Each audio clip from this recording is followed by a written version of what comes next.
జయ జయ శంకర జయ జయ శంకర హర హర శంకర హర హర శంకర జయ జయ శంకర హర హర శంకర హర హర శంకర హర హర శంకర జయ జయ శంకర జయ జయ శంకర జయ జయ శంకర హర హర శంకర జయ జయ శంకర హర హర శంకర జయ జయ శంకర హర హర శంకర హర హర శంకర హర హర శంకర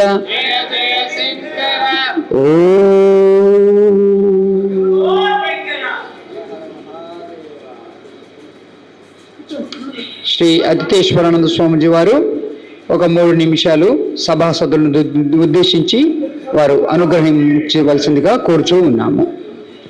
సదాశివ సమారంభం శంకరాచార్య మధ్యమం అస్వదాచార్య పర్యంతం వందే గురు పరంపరం. మనమందరం అనేక కోటానుకోట్లమైనటువంటి ఋషీశ్వరులు, మునీశ్వరులు, మహర్షులు మొత్తం భారతదేశంలో జన్మించి వారి యొక్క నడయాడినటువంటి అఖండ భారతదేశం అయితే యావత్ ప్రపంచం అంతా కూడా గోండవానా ఖండం, అగరిస్ ఖండం, టేతిస్ సముద్రం, పెంతాలిస్ మహాసముద్రం అనే 2 ఖండాలు 2 సముద్రాలు ఉన్న దగ్గర నుండి ఈ ప్రపంచం ఏర్పడితే అక్కడి నుంచి మత్స్యావతారం ఏర్పడింది. అమ్మవారి యొక్క చేతులు వేళ్ళను అలా కదిలిస్తే ఆ గోరు చివర్ల నుంచి దశావతారాలు ఏర్పడ్డాయని లలిత సహస్రనామాల్లో మనం చెప్పుకుంటూ వచ్చాం. అటువంటి ప్రఖ్యాతగాంచినటువంటి సహస్రనామాల్లో కూడా శంకర భగవానుల వారు ఇంకొక 53 అమ్మవారి యొక్క స్తోత్రాలను దాంట్లో జత చేయడం జరిగింది. అయితే మనం శంకరాచార్యుల వారిని విశేషంగా మనం ఎలా అయితే తెలియజేసుకుంటూ ఉంటామో, జగద్గురు మఠాలు భారతదేశం అంతా యావత్ ప్రపంచం అంతా 4 ఉంటాయి. అలానే వారే ఏం చేశారంటే సాధువులందరూ ఎప్పటి నుంచో ఈ భారతదేశంలో అంతకుముందు పూర్వం శంకరాచార్యులు పుట్టిన దానికన్నా ముందు 1000 సంవత్సరాల ముందు నుంచి బుద్ధ భగవానుడు అయితే వర్తమాన మహావీరుడు అయితే వారు కూడా సాధువుల దగ్గర శిక్షణ తీసుకొని సాధు యొక్క జీవితం కొనసాగుతూ ఉన్న అంతకు ముందు నుంచి అప్పటి నుంచో ఉన్నప్పటికీ శంకరాచార్యులు వారు అఖాడాలని ఒక 13 ఏర్పాటు చేసి నాగసాధువుల యొక్క సైన్యాన్ని తయారు చేసి ఈ సాధు యొక్క జీవనాన్ని ఒక క్రమబద్ధీకరణ చేయడం జరిగింది. ఎందుకు అనండి, ఇందాక స్వామీజీల యొక్క ఇప్పుడు మన కర్తవ్యం ఏంది అని అన్నారు. ఈ భారతదేశాన్ని కేవలం మత ప్రాతిపదికన 3 ముక్కలుగా నరిగితే అదే మత ప్రాతిపదికన మళ్ళీ రిజర్వేషన్లు ఇస్తూ ఉన్నారు. ఇదంతా అనుకూలమైంది కాదు అనే ఉద్దేశం ఎన్నో ఉన్నాయి. అనేక మంది సాధువులందరూ కూడా మనం ఏం చేసామంటే రాజులకి అనేక యుద్ధాల్లో పాల్గొని వారి యొక్క పని ఏందయ్యా కేవలం వేదాంతం ఏంటంటే వేదాంతమే, అందులో సందేహం లేదు. కానీ నాగసాధువులను తయారు చేసినటువంటి ప్రధాన ఉద్దేశం ఏంటంటే ఈ దేశాన్ని రక్షించడం కోసం, సంహారం చేయడం కోసం, దుష్ట శక్తుల్ని సంహారం చేయడం కోసమే ఉద్భవించినట్టువే సాధువులు కూడా అనేది సమాజం అనేది మర్చిపోయిందని చెప్పచ్చు. తర్వాత క్రమంగా వచ్చినటువంటి కాలక్రమంలో వివిధ రకాల్లో మనకున్నటువంటి పరంపరని మన సాధువులందరూ కూడా ఆయా అఖాడాల నుంచి అయితేమి, ఆ యొక్క జగద్గురు మఠాల నుంచి అయితేమి సాధువులు వివిధ రూపాల్లో ఆ యొక్క పరంపరలను పట్టుకొని ఇప్పటికి కూడా కొనసాగింపు చేస్తా భారతదేశంలో నిత్యం పరదేశీయుల యొక్క వారి యొక్క విధానాలని అరికట్టుతూనే వస్తున్నాం అన్నమాట.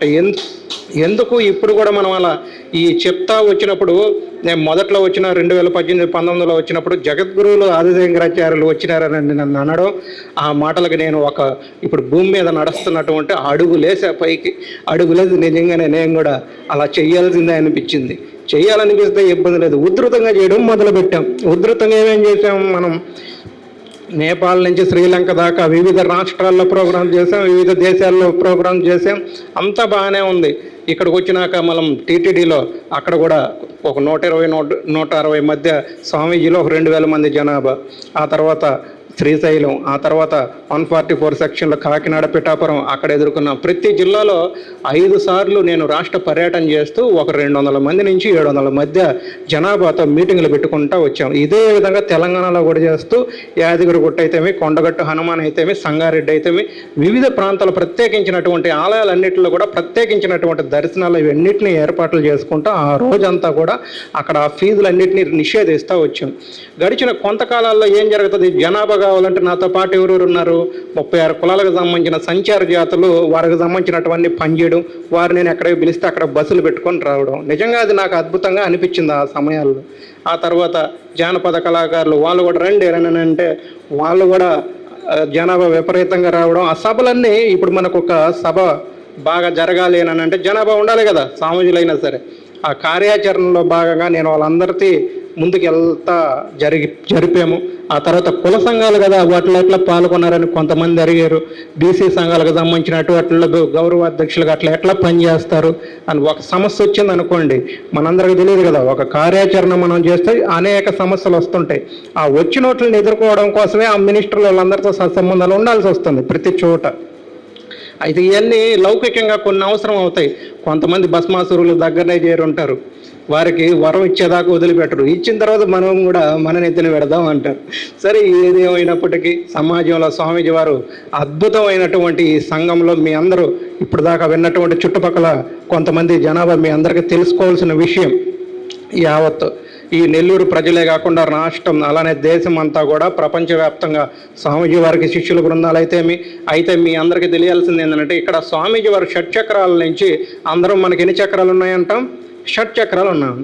సర్వసిద్ధి జ్ఞాన చక్రం, సర్వరోగహార చక్రం, సర్వజ్ఞాన చక్రం, ఇట్లా మళ్ళీ ఇంకొక 4 చక్రాలు ఏవైతే ఉన్నాయో వాటిలన్నింటిని గురించి వివరించడం అయితేమి, అలానే మనకున్నటువంటి శ్వాసలే ఆ యొక్క రాక్షసులు, వారి యొక్క కౌరవులే మన యొక్క శ్వాసలు, వీటిలన్నింటినీ జయించాలి, ఆ త్రిపురాలన్నింటినీ కూడా జయించాలి, వాటిని ఛేదించాలని అంటూ ఒక అద్భుతమైనటువంటి ఇక్కడ యోగ సాధనలు అనేటివి స్వామీజీ వారి ఆధ్వర్యంలో తెలియజేస్తూ ఉండడం అనేది చూడొచ్చు.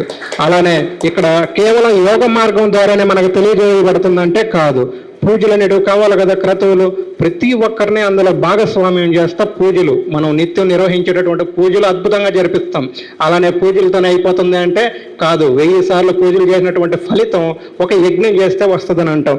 ఆ యజ్ఞ క్రతువులన్నీ కూడా ప్రతి పౌర్ణమికి ఇక్కడే జరుపుతూ వస్తాం, మనం అవి కూడా చేసుకొని వచ్చాం. ఆ తర్వాత 1000 సార్లు యజ్ఞం చేస్తే వచ్చేటటువంటి ఫలితం ఒక తపస్సు చేస్తే వస్తుంది అంటాం, తపస్సులు ఇక్కడే చేపిస్తూ ఉన్నారు. అలానే ఇక్కడ ఉన్నటువంటి ఇక్కడ అన్నదానాలు అయితేమి, ఇక్కడ ఉన్నటువంటి యోగ రహస్యాలు అయితేమి, 1000 సార్లు చేసేటటువంటి వచ్చేటటువంటి తపశక్తి ఫలితాలు ఒక్కసారి ధ్యానం చేస్తే వస్తుందని అంటాం. వాటిలన్నింటినీ ధ్యానమే ఇంతవరకు చేయడం కష్టం, అటువంటిది ఇక్కడ వీలు పడుతుంది అంటే మనం ధ్యానం ఎందుకు చేస్తామంటే జ్ఞానం చేత కర్మలన్నీ కాల్చబడతాయని మనం ఎప్పటి నుంచి చెప్పుకుంటూ వచ్చాం. కాబట్టి ఆ యొక్క జ్ఞానం యొక్క రహస్యాలన్నింటినీ గుప్తంగా ఉన్నటువంటి ప్రతి ఒక్క విశ్లేషణని, అండపిండ బ్రహ్మాండాలన్నింటిని గురించి కూడా చక్కగా వివరిస్తూ మన రాజరాజేశ్వరానంద స్వామీజీ వారు అన్నదానాలు అయితేమి, ఇక్కడ యజ్ఞ హోమాలు అయితేమి, పూజలు అయితేమి అద్భుతంగా జరుగుతున్నాయనేది సందేహమే లేదు. అలానే ఇక్కడ ఉన్న మీరు గమనించే ఉంటారు, వచ్చిన ప్రతి ఒక్కరికి కూడా ఏ ఒక్కరిని వారు తక్కువ చేయకుండా ప్రతి ఒక్కరిని గౌరవప్రదంగా చూసుకోవడం అనేది వారి యొక్క ఆచరణ. ఒక సందర్భంలో నేను సభ చేసి డబ్బులు కట్టలేకపోయా టెంట్లు అన్నింటికి. అందరూ ఏమనుకుంటారు, అబ్బస్ బాగా చేసాడు స్వామీజీ అని మీరు వెళ్ళిపోయారు. ఆ తర్వాత నేను అక్కడ డబ్బులు కట్టలేక అక్కడే కూర్చోన్నా. స్వామీజీ వారు ఆ సమయంలో కొంత ధనాన్ని పంపించి అది కట్టి ఆ తర్వాత బయలుదేరి వెళ్ళా. అటువంటి కార్యాచరణ కూడా చేశారు, కానీ నేను కూడా మీ అందరికీ చెప్పలేదు, ఆయా సందర్భాలు రాలేదు. కాబట్టి ఇట్లా వారిదైనటువంటి శైలిలో ఇప్పుడు నేను ఒక్కరిని చేస్తేనే కాదు, మన శ్రీనివాసానంద స్వామీజీని లేకపోతే మన విజయశంకర స్వామీజీ వారిని, ఏ స్వామీజీ చేసిన వాళ్ళందరికీ కూడా వారు సహకారంగా ఎప్పుడు అమ్మిడుండి చేయడం అనేది అదొక గొప్ప విధానం. నేను ఎంత చెప్పినా కూడా స్వామీజీ వారి గురించి అది తక్కువే అవుతుంది. ఇక్కడ ఉన్నటువంటి మీరు చుట్టుపక్కల ఉన్నటువంటి గ్రామ ప్రజలందరూ కూడా మన శ్రీ రాజరాజేశ్వరి స్వామీజీ వారి ఆధ్వర్యంలో మీ అందరూ కూడా చక్కగా ఆ యోగ విద్యల రహస్యాలన్నింటినీ తెలుసుకొని మీ అందరూ కూడా ధన్యులు అవ్వాలని కోరుకుంటూ, అలానే ఈరోజు శంకర జయంతి సందర్భంగా మీ అందరికీ ఆ శంకర భగవానుల యొక్క ఆశీర్వచనాలు, ఆ పార్వతీ పరమేశ్వరుల యొక్క ఆశీర్వచనాలు మీ మీద, మీ కుటుంబం మీద, మీ పిల్లల మీద, అందరి మీద ఉండాలని కోరుకుంటూ ఓం సత్.